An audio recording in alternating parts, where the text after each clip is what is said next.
ça devient un délit. C'est des actes délictuels que l'État doit sévir.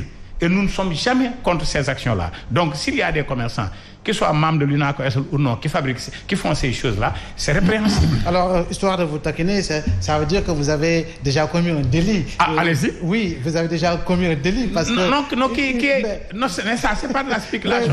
C'est la situation. Non, je veux dire, il fut un temps où l'UNACOIS a dit que nous avions bloqué justement beaucoup de produits sous le ministère du président pour créer justement de il y a une dizaine d'années. Donc, mais ça, il y a une dizaine d'années. Ça, c'est pas nous. Ouais, d'accord.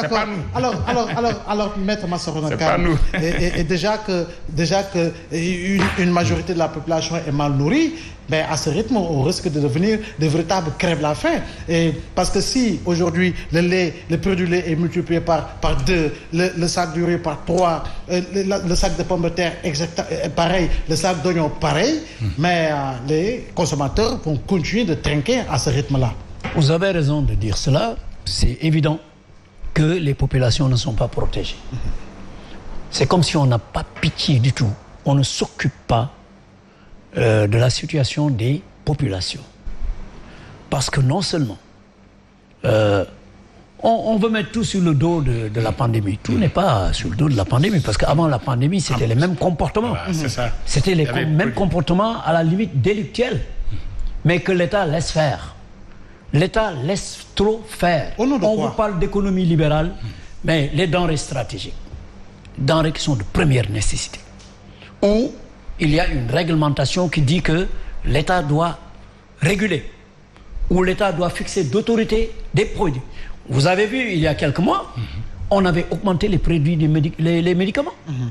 Plus de 200 articles. Médicaments. C'est pas normal. Des grossistes qui se réveillent, qui augmentent.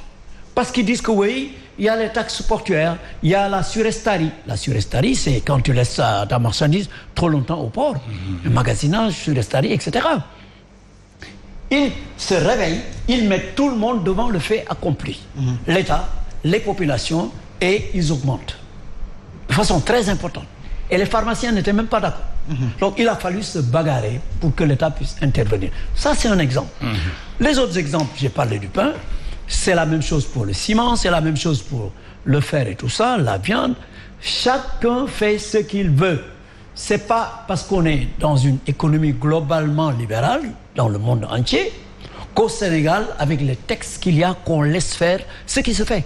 C'est de la délinquance. Mais le Sénégal est un pays exponentiellement cher. Quand on regarde le prix du kilogramme de la viande, faites la comparaison avec la Côte d'Ivoire. Faites la comparaison entre le Sénégal et le Mali par rapport au prix du lait. Et justement, il y a du lait qui est exporté à partir du Sénégal vers le Mali et qui coûte, comme par miracle, beaucoup plus moins cher. Alors, où se trouve le problème? Vous êtes très documenté sur ces questions. C'est très bien, mais la réalité est que au Sénégal, on laisse trop faire. C'est ça le problème. Il l'a dit, l'État doit être fort. Et pour être fort, il faut d'abord mettre les moyens qu'il faut pour pouvoir exécuter une politique. Cette politique, c'est quoi? On a vu dans les pays développés, le ministère du Commerce, c'est un ministère qui est très fort. C'est un grand ministère. Parce que tout est entre la production, la distribution et la consommation. Donc tout le pays est concerné par le commerce. Que ce soit le commerce en détail ou le commerce en gros ou autre, tout le monde fait du commerce ou pose des actes commerciaux. Alors donc, si l'État n'a pas mis les moyens qu'il faut pour contrôler, si on se borne simplement à prendre des textes et à ne pas pouvoir les appliquer, ça ne marchera pas. Or, le pouvoir d'achat des populations baisse. C'est déjà faible. C'est évident. C'est vrai. Non seulement ça n'augmente pas parce que les salaires n'augmentent pas, au contraire, on a vu qu'on payait 70% des salaires aux gens pour ceux qui le reçoivent et d'autres 50% et d'autres qui sont en arrêt technique. Donc les populations, leur pouvoir d'achat baisse alors que les prix grimpent. Où est-ce qu'on va? Où est-ce qu'on va? Et c'est l'État qui doit faire ça. Nous, quand on parle, les gens pensent que nous sommes contre l'État. Nous ne sommes pas contre l'État. Nous sommes pour la protection des populations.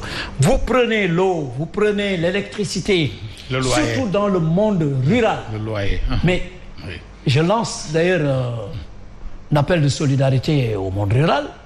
Les gens sont assoiffés. Assoiffés. C'est-à-dire avant ils pouvaient avoir de l'eau pour eux, pour leurs bêtes et pour leurs champs. Maintenant, non seulement c'est devenu plus cher, la qualité est plus mauvaise, et on a laissé ces gens entre les mains de fermiers qui font des promesses mirobolantes pour avoir un contrat de fermage, mais une fois qu'ils sont sur place, les populations souffrent. Donc tout ça, c'est des problèmes, et c'est de la responsabilité de l'État de mettre de l'ordre dans la maison. C'est l'État qui doit réglementer tout ça, mais il ne s'agit pas simplement de prendre des textes et de les mettre dans le tiroir. Il faut les appliquer. Et pour ça, il faut des hommes. Mais encore une fois, les Sénégalais se laissent trop faire. Le Sénégalais, comme disent les Européens, dañuy xool rek. Après, chacun met la main à la poche et se débrouille. Il faut que les Sénégalais s'organisent pour se défendre collectivement, parce qu'ils ne peuvent pas le faire individuellement. Et qu'ils soient portés par les associations de consommateurs, mais bien sûr, mais telles que la vôtre. Faudrait-il que les gens viennent vers nous? Mais les gens ne viennent vers nous qu'à la dernière minute, quand les choses sont complètement cuites. Donc, on a toujours lancé un appel aux Sénégalais pour qu'ils se regroupent pour défendre leurs droits de consommateurs. Parce qu'il y a la sécurité, aussi bien dans les aliments, dans les biens, dans les personnes, etc. Il y a plein de choses. Les gens ne se défendent pas. Et l'État ne met pas les moyens pour les défendre. Parce que c'est l'État qui doit défendre les populations. Nous, ce que nous faisons, c'est du bénévolat, pur et dur. Et l'État ne nous donne pas un franc de subvention, comme ça se passe dans les pays développés. La mission de défense que nous menons, c'est l'État qui devait le faire, de défendre les populations contre des pratiques illicites, des pratiques anticoncurrentielles, des prix qui sont fixés de façon arbitraire. Je donne un dernier exemple. C'est l'histoire des transferts d'argent. On était en train de se bagarrer tous ces temps-ci parce que y a eu un opérateur qui est arrivé sur le marché qui a cassé les prix.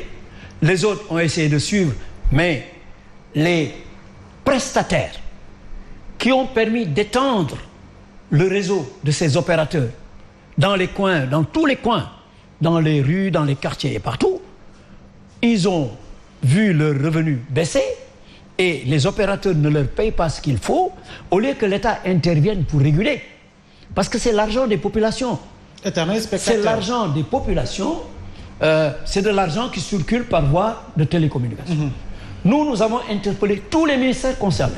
Le ministère des Finances, le ministère des Télécommunications, le ministère du Commerce, l'ARTP et la BCAO, Agence nationale. Personne n'a bougé. Ça fait au moins 2 mois ou plus, personne n'a bougé. Il a fallu qu'on saisisse ces prestataires avec qui on a discuté.